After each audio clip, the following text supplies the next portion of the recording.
Oh dear. Okay, I think I am possibly going back a little bit in this lecture, so I apologize if we're reviewing, but I just wanted to talk about cyclic AMP and apologize if you hear the crunching sound in the background. That's my dog who has not left my side, chewing on his bone. So, cyclic AMP, I believe I mentioned the other day, is one of the most widely used second messengers. And then there's an enzyme, adenylyl cyclase, which is in the plasma membrane, and that's going to convert ATP to cyclic AMP in response to an extracellular signal. So here's the formula for that. Feel free to stop and pause, take a look at it, and think about this formula a little bit. So there are many signal molecules that can trigger the formation of cAMP, and remember those signal molecules we call ligands because they originate outside the cell. Other components of cyclic AMP pathways are the G proteins or G protein coupled receptors and protein kinases. Usually cAMP activates protein kinase A, which phosphorylates other proteins, and then there's further regulation of metabolism within the cell provided by the G protein systems that are going to inhibit adenylyl cyclase. So it's one of those feedback inhibition mechanisms that we had discussed previously in the year. So here is an example. So you've got your G protein coupled receptor and the ligand that bonds with it, which activates the G protein, which then activates adenylyl cyclase, which converts ATP to cyclic AMP, and then which activates protein kinase A, which creates a protein cascade, which eventually terminates in a cellular response. Calcium ions and also IP3, inositol triphosphate, these are also second messengers, very common second messengers in many pathways. And calcium is an important second messenger because cells can regulate its concentration using not sodium potassium pumps, using active transport. So here we have a fluid. Calcium, by the way, is a very important ion in terms of muscle contraction, and especially in your heartbeat, in your heart. So here's a diagram here showing you how calcium pumps are used to help regulate the calcium concentration within the cell, and how ATP is needed for that, which indicates that we're looking at a form of active transport here. So a signal relayed by signal transduction pathways may trigger an increase in calcium in the cytosol. So somewhere along that pathway, it's going to ask or look for calcium to come into the cell.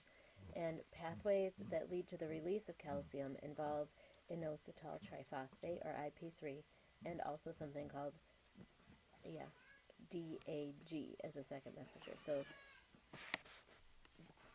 diacylglycerol. Diacylglycerol is how I would say that. So here we have our first messenger with our signal molecule, a G protein activating adenylyl cyclase again, and then ATP converted to cyclic AMP, and then from there multiple things can happen. So there's an animation here that I am going to attempt to show you. So give me a second here. Okay, unfortunately I cannot show you this animation here in the lecture, but you have access to the animation using your Mastering Biology webpage and the resources that they have for each chapter. So at this point I'd recommend that you pause this and go to watch that video. So here is, oh, let me make it big for you. This is a diagram illustrating the calcium and IP3 signaling pathways. So as you can see, it looks pretty much the same in the sense that we have our initial ligand binding with a protein on the surface of the cell, activating some type of second messenger. I believe in this case it was G3P, even though I'm not staring at it right now.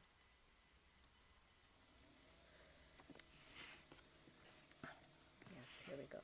Oh, and okay. Oh wow, that worked well. Okay, so here we go.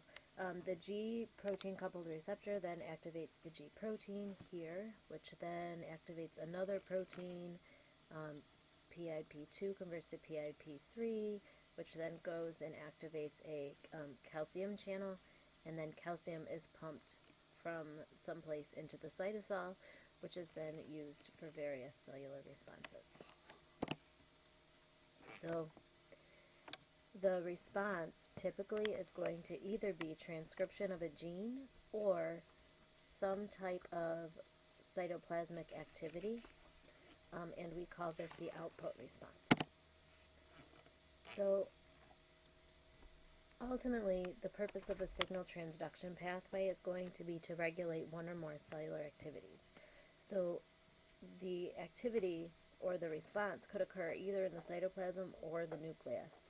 And many of the signaling pathways are going to help regulate the production of proteins or enzymes by turning genes on or off in the nucleus. And, excuse me, it's also possible that the final activated molecule in the signaling pathway functions as a transcription factor. So here is a picture of that. So we've got our reception at the top here, our ligand, our receptor, our transduction, which involves a phosphorylation cascade, and then the final product here goes in and activates a transcription factor, which will cause a response, which would be the production of the transcription of a gene into messenger RNA, which would then, of course, go to the cytoplasm, to the ribosome, and create a protein. And sometimes, rather than impacting the production of an enzyme or a protein, the pathway will regulate the activity of an enzyme or a protein. So here's an example here. So if epinephrine binds to a G-coupled protein receptor, then we have a transduction occurring. So you can see the inactivated protein is activated, the inactive protein is activated, ATP is converted to cyclic AMP, an inactive protein is activated, an inactive protein is activated, another inactive protein is activated, and then glycogen gets converted to glucose 1-phosphate. And so this would be our cellular response. Just to remind you, glycogen is the storage form of glucose in humans, and that typically takes place in the liver. So signaling pathways can affect the overall behavior of a cell, like changes. Okay, so here's another example. We've got a mating factor or ligand that's going to activate a G protein coupled receptor, which is going to convert GDP here to GTP, which is going to cause a phosphorylation cascade. The cascade, in this case, activates FUS3, which moves into the plasma membrane. So as you can see here, it is in the plasma membrane. Formin is converted to a phosphorylated form, which activates it. And then this initiates growth of the microfilament. And the microfilament here just grows, and as it does, you end up with these shmoo projections here. So these responses have to be able to be fine-tuned, otherwise they're going to be an all-or-nothing response. So there are 4 aspects that we have to consider: the amplification of the signal, and of course amplifying the signal will also amplify the response, the specificity of the response, the efficiency of the response, and termination of the signal. So enzyme cascades amplify the cell's response. So at each step, the number of activated products is greater than in the preceding step. So think of this as like when you think about HIV and the spread of HIV, if one person is infected and then they have relations, say, with another individual, now you've got 2 people, but then each of those people goes, so now you have 4, and then when those 4 people infect other people, you now have 16, and it just keeps amplifying and amplifying. Or I guess you would have 4, and 4 is 8, 16, okay. So it's the same type of thing in the cell signal response. Different kinds of cells are going to have different proteins within them, and those proteins are going to detect and respond to different signals because of that specificity of the protein. So even the same signal can have a different effect in a cell that has different proteins available within it and different pathways available. So there are other mechanisms, some we call pathway branching and something called crosstalk, which further helps the cell coordinate incoming signals. So if you look here, you've got pathway, here cell A, you've got the pathway which leads to a single response. But you can also have a pathway branching right here. See how it branches right here, leading to two separate responses, because as you can see, two separate proteins here are affected. And then in this case, you've got crosstalk between two pathways. So here is one pathway on this side, and here is another pathway on this side. And when the ligand activates the second pathway, it will activate or inhibit this protein, which is the third molecule in response 4. This is considered crosstalk.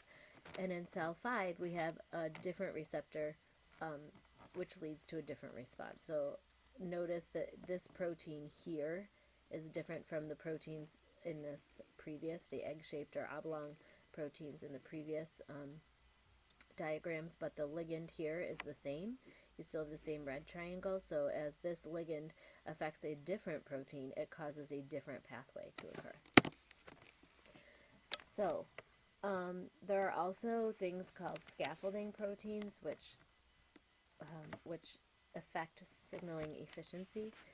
Scaffolding proteins are very large relay proteins, and other relay proteins are attached to them. They can increase the signal transduction efficiency by grouping together different proteins that are involved in the same pathway. So think of them like a coach almost. In some cases, they may help activate some of the other relay portions. So here you've got this signaling molecule. Here's your scaffolding protein, which is in charge of these 3 different protein kinases right here. So if you thought of this as like a coach, the coach is going to receive the message, and then the team players are going to go out and do whatever the coach told them to do. So you've got your signaling molecule, your receptor, your scaffolding protein, which then releases the 3 types of protein kinases. And of course, all signals must have some kind of an end or some kind of termination feature that will stop the signal from happening.